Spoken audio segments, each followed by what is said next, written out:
നമസ്കാരം. ഞാൻ ശ്രുതി സുകേഷ്, കാഞ്ഞങ്ങാട്. കണ്ണൂർ ജില്ലയിലെ തന്നെ പ്രസിദ്ധമായ ഒരു ക്ഷേത്രത്തെക്കുറിച്ചാണ് നമ്മൾ ഈ വീഡിയോയിൽ അവതരിപ്പിക്കുന്നത്.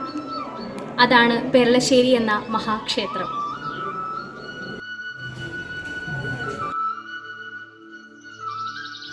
കണ്ണൂർ ജില്ലയിലെ പ്രസിദ്ധമായ സുബ്രഹ്മണ്യ ക്ഷേത്രമാണ് പെരളശ്ശേരി ശ്രീ സുബ്രഹ്മണ്യ സ്വാമി ക്ഷേത്രം. അഞ്ചരക്കണ്ടി പുഴയോരത്ത് കണ്ണൂർ കൂത്തുപറമ്പ് വഴിയിലാണ് പെരളശ്ശേരി ക്ഷേത്രം സ്ഥിതി ചെയ്യുന്നത്. വനവാസകാലത്ത് രാവണൻ സീതയെ അപഹരിച്ചപ്പോൾ ശ്രീരാമൻ ഇവിടെ എത്തുകയും സുബ്രഹ്മണ്യ സ്വാമിയുടെ സാന്നിധ്യം അനുഭവപ്പെടുകയും കൂടെ ഉണ്ടായിരുന്ന ലക്ഷ്മണനോടും ഹനുമാനോടും ഇത് പറയുകയും ചെയ്തു. സുബ്രഹ്മണ്യ സ്വാമിയുടെ പ്രതിഷ്ഠ നടത്താനായി ശ്രേഷ്ഠമായൊരു ശില കണ്ടെത്താൻ ഹനുമാനെ പറഞ്ഞുവിട്ടു. വിഗ്രഹത്തിന് പോയ ഹനുമാൻ പ്രതിഷ്ഠാ മുഹൂർത്തമായിട്ടും തിരിച്ചെത്താതെ വന്നപ്പോൾ ശുഭമുഹൂർത്തം തെറ്റാതിരിക്കാൻ ശ്രീരാമൻ തൻ്റെ കയ്യിലുള്ള പെരുവള ഊരിയെടുത്ത് ബിംബത്തിൻ്റെ സ്ഥാനത്ത് പ്രതിഷ്ഠിച്ചു. അപ്പോഴേക്കും ഹനുമാൻ ബിംബവുമായി എത്തി. ശ്രീരാമൻ വളയുടെ മുകളിൽ ഹനുമാൻ കൊണ്ടുവന്ന ശില പ്രതിഷ്ഠിക്കാൻ ശ്രമിച്ചു. പക്ഷേ അവിടെ പ്രതിഷ്ഠിച്ച വളയെടുക്കാൻ സാധിച്ചില്ല. എന്ന് മാത്രമല്ല, ഒരു സർപ്പം വന്ന് വളയുടെ മുകളിൽ കിടന്ന് പണം വിടർത്തി. പെരുവളയിൽ സുബ്രഹ്മണ്യ സ്വാമി കുടികൊള്ളുന്നു എന്ന് മനസ്സിലാക്കിയ ശ്രീരാമൻ അവിടെ പെരുവള തന്നെ പ്രതിഷ്ഠ നടത്തിയതായി അറിയിച്ചു. അങ്ങനെ പെരുവള ഊരി പ്രതിഷ്ഠിച്ചതിനാൽ പെരുവളശ്ശേരി എന്ന പേരിൽ ഈ പവിത്രമായ സ്ഥലം അറിയപ്പെട്ടു എന്നാണ് ഐതിഹ്യം. കാലക്രമത്തിൽ അത് ലോപിച്ച് പെരളശ്ശേരി എന്നായി മാറി എന്നാണ് ചരിത്രം. ഹനുമാൻ കൊണ്ടുവന്ന ശില ഈ സ്ഥലത്തിനടുത്തായി പ്രതിഷ്ഠിച്ചു. മർക്കടശ്ശേരി എന്ന് ഈ സ്ഥലം അറിയപ്പെട്ടു. കാലക്രമത്തിൽ ഈ സ്ഥലം മക്രേരി എന്നായി മാറി.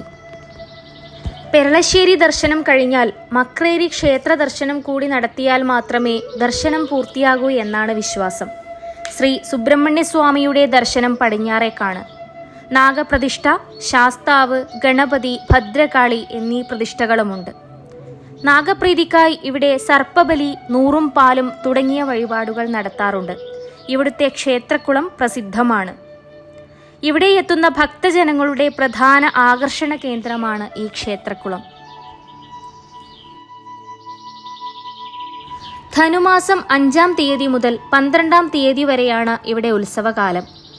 കൂടാതെ തുലാമാസത്തിലെ സ്കന്ദഷഷ്ടിയും പ്രധാനമാണ്. മലബാർ ദേവസ്വം ബോർഡിന്റെ കീഴിലുള്ള ഈ ക്ഷേത്രത്തിലേക്ക് എത്താൻ കണ്ണൂരിൽ നിന്നും റോഡ് മാർഗം 15 കിലോമീറ്റർ തോട്ടട വഴി സഞ്ചരിക്കണം. തലശ്ശേരിയിൽ നിന്ന് 14 കിലോമീറ്റർ പിണറായി വഴിയും ഇവിടെ എത്താം. തുലാസംക്രമം തുലാം 10-11 തീയതികളിൽ ഇവിടെ നടക്കുന്നു. ധനു ഉത്സവവും ഇവിടുത്തെ പ്രധാന ഉത്സവമാണ്.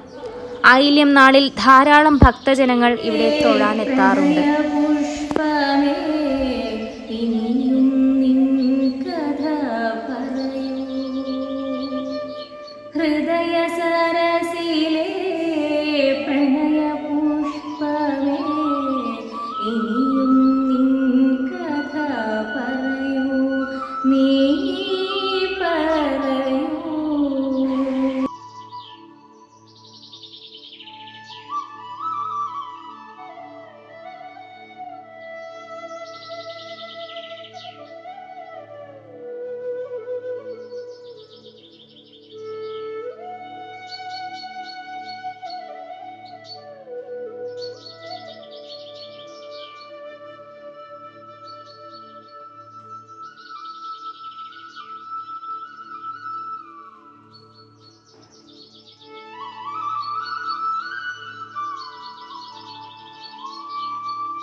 ചിത്രാഞ്ജലിയോടൊപ്പം ശ്രുതി സുകേഷ്.